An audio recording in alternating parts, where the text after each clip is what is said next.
Eh bien bonjour sur les ondes de Radio Babouk, on est en vendredi 23 octobre et aujourd'hui j'accueille Johannes. Bonjour Radio Babouk, bonjour La Réunion. Comment il est? Ah tranquille et bien ici là au port là. Bah ouais, il fait plaisir, à nous voir faire battre un petit carré, voir nous un petit coup. Bah ouais. Alors donc tu es souffleur de verre. Exactement, donc souffleur de verre, formé à La Réunion. Et bah, ça fait 10 ans que j'apprends et je fais ce métier. D'accord, donc j'ai pu voir dernièrement, là, je vous rappelle tous les auditeurs, qu'on est à la Friche, le centre d'art visuel du port, et donc tu viens et tu montres aux jeunes ce que tu fais. Voilà, donc on a été invité par la ville du port à faire la démonstration donc, du verre, hein, le travail du verre. Et donc j'ai eu cette opportunité de montrer aux enfants ce qu'est le travail. D'accord. Et donc quel genre de type de fabrication? Alors sur la friche en ce moment, donc je suis sur du filage de verre, donc je précise bien filage de verre, c'est-à-dire que je vais sculpter le verre dans une flamme. Donc c'est des baguettes de verre qu'on achète, hein, bien sûr, parce qu'on ne produit pas de verre à La Réunion.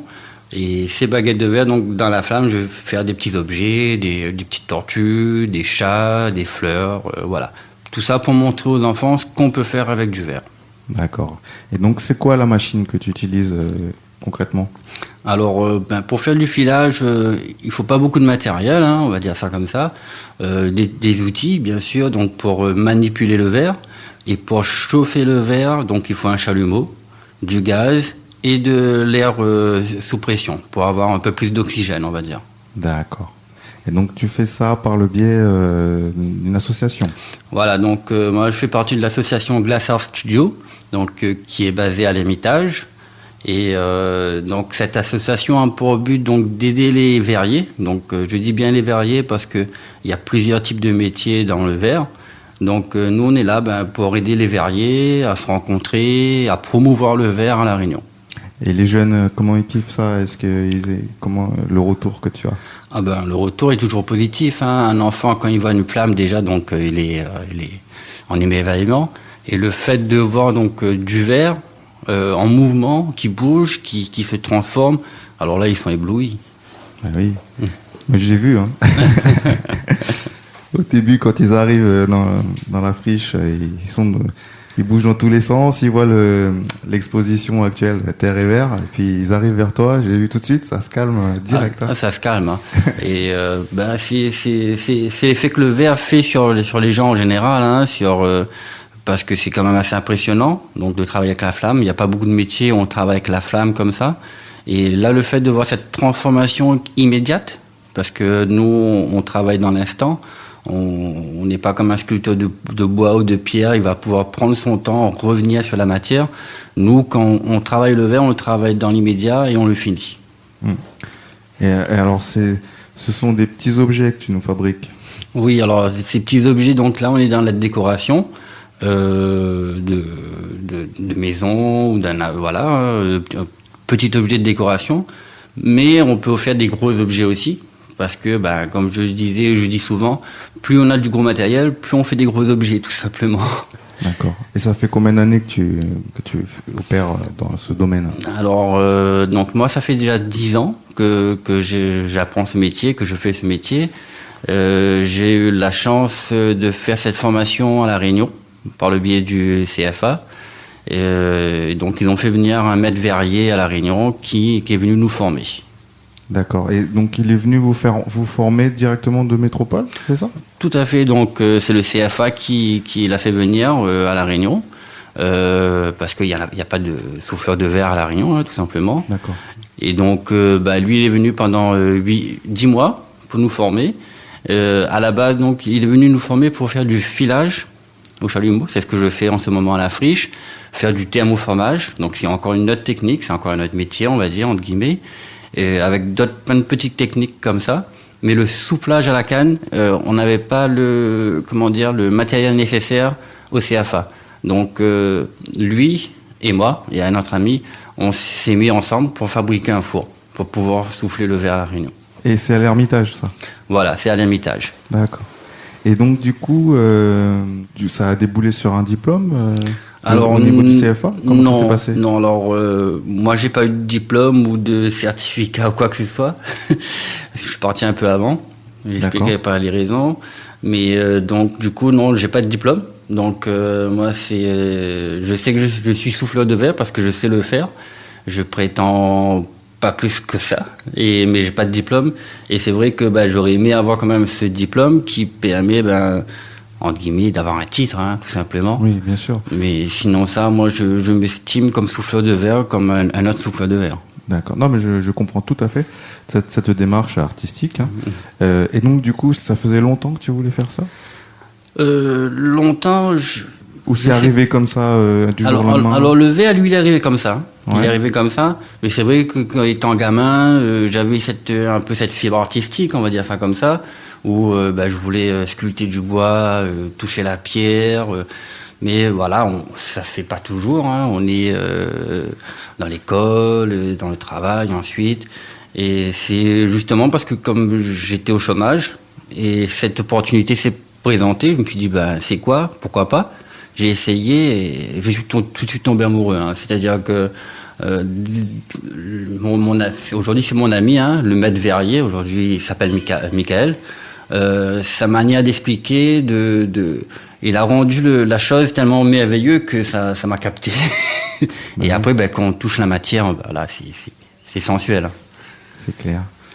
Et du coup, alors, tu as rencontré des difficultés après, une fois que tu as fait cette formation, tu t'es mis directement à travailler dans cette association. Comment ça s'est passé? Alors, donc, suite à cette formation que j'ai dû quitter un petit peu prématurément, je suis allé voir mon ami Michael, parce qu'on est devenus amis. Et je lui ai dit, moi, je veux continuer dans cette voie-là. Je veux apprendre ce métier, le soufflage à la canne, parce que du coup, après, j'ai vu des vidéos, il m'a montré, et là, ça a été captivant, et j'ai voulu apprendre.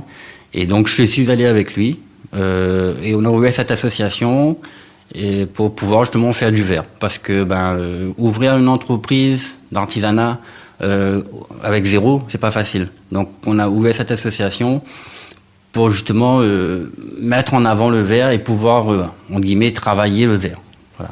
Et dans cette association, donc du coup, qui est basée à l'Ermitage, elle est située où à l'Ermitage? Alors, donc, le Jardin d'Éden, je pense que tout le monde connaît. Hein. Donc, il y a les deux ronds-points. Donc, il faut prendre sur l'ancienne route nationale pour aller vers la Saline. Et vous faites à peu près 300 mètres. Et sur votre droite, il y a le panneau Glass Art Studio, souffleur de verre. Donc, on ne peut pas le rater normalement. Et là, est-ce qu'il y a aussi des jeunes qui peuvent venir vous voir et tout? Ah oui, alors régulièrement, pratiquement tous les ans, il y a des jeunes. Alors, soit c'est des rayonnés qui connaissent qu'il y a un souffleur de verre, donc qui viennent faire leur stage ici, chez nous. Ou alors, ce sont des personnes qui sont en CAP, en métropole, qui viennent à La Réunion pour faire leur stage. D'accord.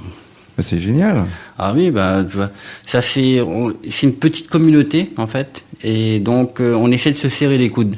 Alors il y a toujours quelques-uns qui se tirent dans les pattes, hein, mais en général on essaie de se regrouper et de faire connaître le métier, parce que c'est un métier qui est en voie de disparition, on va dire ça comme ça. On est moins d'une centaine de souffleurs de verre, je précise, hein, souffleurs de verre en France. Donc je parle d'artisans ou artistes. Et plus ça va, moins il y en a de toute façon. Hein. Parce que c'est pas facile d'en vivre aujourd'hui. Donc c'est un métier qui est en voie de disparition. Moi je pense, d'après ce que j'ai compris, en tout cas les objets que tu fais sont vraiment très très jolis.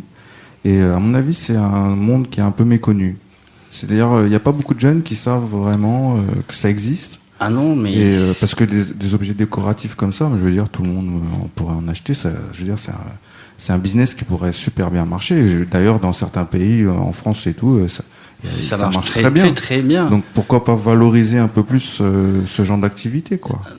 Alors nous, justement, l'association, nous on l'a montée justement pour valoriser ce métier, valoriser tout ce qu'il y avait autour de ce métier, donc le tourisme, la culture. Parce que et les artistes, parce que les artistes font appel à nous, et c'est vrai que on n'a pas cette mise en valeur qui moi j'estime devrait être. C'est-à-dire que sans parler de politique ou de quoi que ce soit, mais quand on a un métier comme ça qui est rare, moi j'estime qu'on devrait le mettre en avant et pas le laisser se perdre, hein, tout simplement. C'est comme le fer à blantier, hein, pour revenir un peu sur les métiers d'artisanat. Le fer à blantier, il reste que 2 à La Réunion. Le forgeron, il doit rester 2. Alors qu'il y a des choses, il y a des choses qui pourraient se faire, mais qui ne se font pas. Et on n'est pas mis assez en valeur. Voilà, on va dire ça comme ça. Eh oui. Et donc, tu me disais, il y a pas de souffleur de verre à La Réunion. Alors, on est les seuls. Donc, moi et Mika. Vous êtes les 2 seuls de La Réunion. 2 seuls souffleurs, je précise bien souffleurs de verre. Souffleurs de verre, ouais. Parce que donc on a d'autres amis qui sont donc fileurs de verre, donc c'est-à-dire qu'ils vont faire comme moi je fais en ce moment là, de la baguette, un chalumeau et faire des objets, faire de la décoration, faire des bijoux, de la perle, des choses comme ça. Mais souffler un vase, souffler un verre, c'est pour ça qu'on appelle souffleur de verre aussi, souffler un verre, souffler. Quand je parle de souffler, c'est quelque chose de rond, de volumineux. On n'est que 2 à La Réunion. D'accord. Et donc, vous pouvez donc faire des assez gros objets, je veux dire. Oui, alors aujourd'hui, la plus grosse qu'on ait faite, plus grosse pièce, elle fait 40 cm de diamètre. D'accord. Donc ça a été pour un artiste, j'ai oublié son prénom, je suis désolé pour lui, mais je me rappelle de son visage. Donc si je le rencontre, je ne l'oublierai pas. Qui a exposé au MAC, l'Observatoire astronomique. Donc nous, lui, son projet, c'était de faire la représentation du système solaire, mais à échelle, réduite. C'est-à-dire avec les échelles qui sont gardées. Que souvent, quand on regarde dans un livre, on voit que toutes les planètes sont à côté. C'est pas du tout le cas, en fait. Ils sont très éloignés et de différentes tailles. Donc là, on peut voir vraiment, avec le Soleil et les différentes planètes, les distances qui nous séparent. Et donc, là, nous, on a fait toutes les planètes, que ça va de la Terre jusqu'à Jupiter ou Saturne. C'est nous qui les avons toutes faites. D'accord. Et donc, les échelles sont quand même assez grandes. Ah oui, je crois que c'est sur à peu près 50 mètres de long, la structure. Donc, la Terre, elle n'est pas plus grosse qu'une bille. Hein. Oui. Et Jupiter, c'est la plus grosse, si je ne me trompe pas, ou Saturne. Donc, elle fait 40 cm de diamètre. Et là, ça a été un vrai boulot parce que 40 cm de diamètre, ça fait à peu près dans les 7 kilos. Ouais. Mais 7 kilos de verre chaud, il faut le représenter quand on le travaille, c'est multiplié par 3. Donc, on est à peu près à 21 kilos quand on travaille. On a cette sensation d'avoir un sac de ciment au bout de la canne. C'est clair. Ah non, ça doit pas être évident, hein, en tout cas, de faire ça. Et du coup, et la taille du soleil, elle faisait combien ? Alors le soleil, nous on l'a pas faite. Non, elle était trop grosse. Je ne sais pas s'il y a un verrier qui est capable de le faire en une seule fois.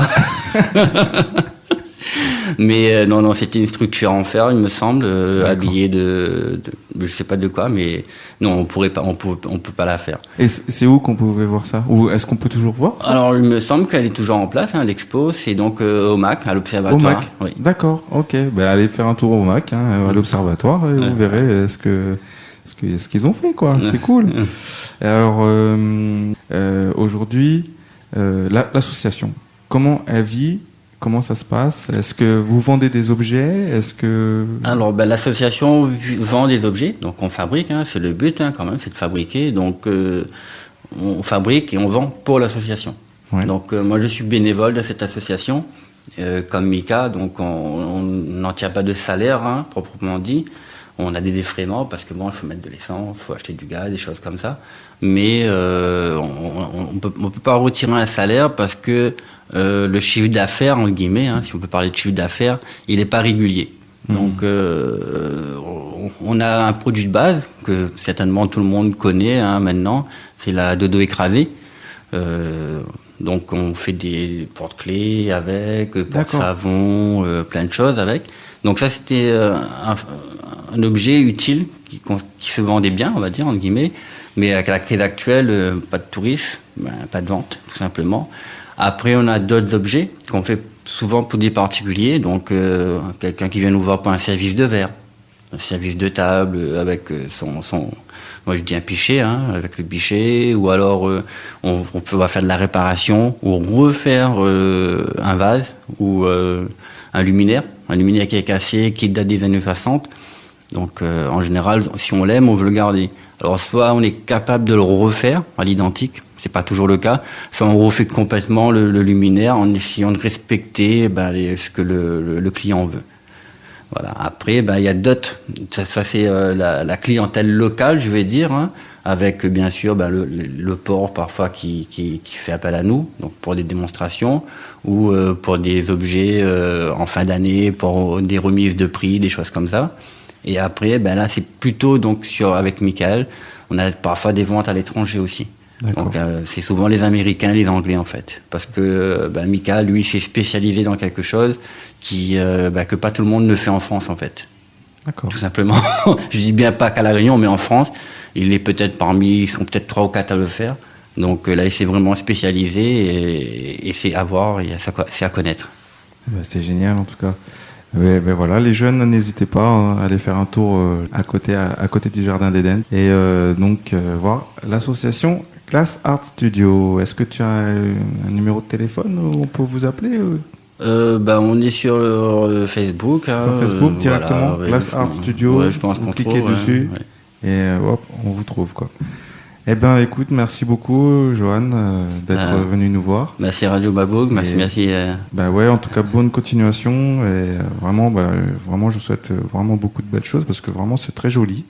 Et j'invite toutes les personnes qui seraient intéressées à aller vous voir, quoi, parce que déjà les démonstrations que tu fais là. Une dernière petite question, est-ce qu'il y a que la mairie du port ou vous allez dans d'autres communes? Ah si, on va dans d'autres communes. Hein. Moi, je suis déjà allé à Sillaos, dans des lycées, des écoles, sur des foires.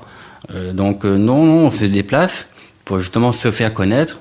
Mais c'est de notre propre moyen, on va dire. Hein. On n'est pas subventionné pour aller là-bas. On y va parce que il y a une opportunité, donc on y va. On est payé, mais voilà, on ne vit pas de subvention. On n'est pas une association qui va vivre de subvention. Je vais dire ça comme ça, tout simplement. On estime que si ça plaît, les gens doivent acheter normalement. Donc l'association doit pouvoir vivre.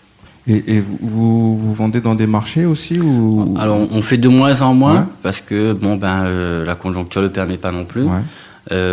Mais on en fait de temps en temps. Le marché de Noël de l'éperon par exemple. Le FEMA on n'en fait plus là, depuis 2 ans déjà on ne fait plus. Mais je pense qu'on va s'y remettre si les choses le permettent.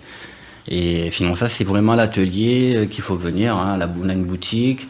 Et après, on peut discuter vraiment avec nous, voir ce que la personne veut. Parce que si on a des pièces, mais souvent on arrive à travailler pour la personne. C'est-à-dire que si, donner un exemple, la personne veut un truc de chicha, on va le faire un truc un peu spécial. Pour pas avoir quelque chose d'industriel. C'est le but quand on vient quand même, je suis voir un artisan, hein, c'est de pas avoir quelque chose que tout le monde a.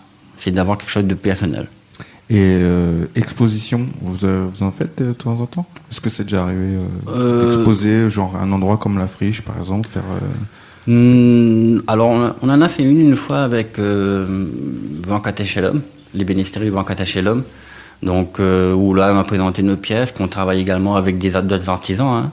Et donc là on a montré nos pièces qu'on savait faire et ce qu'on pouvait faire avec d'autres artisans. Donc là on avait travaillé sur des meubles par exemple. Donc, on montrait ce qu'on pouvait faire, rajouter du verre, des plaques, ou plein de choses comme ça. D'accord. Eh bien, écoute, merci beaucoup pour ce petit entretien très enrichissant. Et en tout cas, je vous encourage à aller les voir, faire un petit tour du côté de l'Ermitage, l'association Glass Art Studio. Donc, à mon sens, qui est une belle démarche artistique et aussi ça peut influer sur les jeunes et leur donner un métier dans les mains. Et donc vous accompagnez, donc les jeunes. Ah oui, on accompagne les jeunes. Hein. C'est un métier justement où on ne veut pas qu'il se perde. Nous, c'est pour ça qu'on est là, par exemple aujourd'hui, c'est de montrer aux jeunes, c'est les plus jeunes, les intéresser et dire que y a des choses autres que ce qu'on voit d'habitude. Souvent, quand je dis ça méchamment, mais quand on va à l'école, on va nous dire il faut faire ça, il faut faire ci, il faut faire ça, il faut faire ci, il faut faire ça. Non. Dans la vie, il y a tellement de choses qu'il faut ouvrir l'esprit aux jeunes. Et nous, on est un peu là pour ça aussi. D'accord. Eh bien, merci que vous étiez sur les ondes de Radio Babouk. Une très, très belle journée à vous tous. On était avec Johan Naz, souffleur de verre. Merci.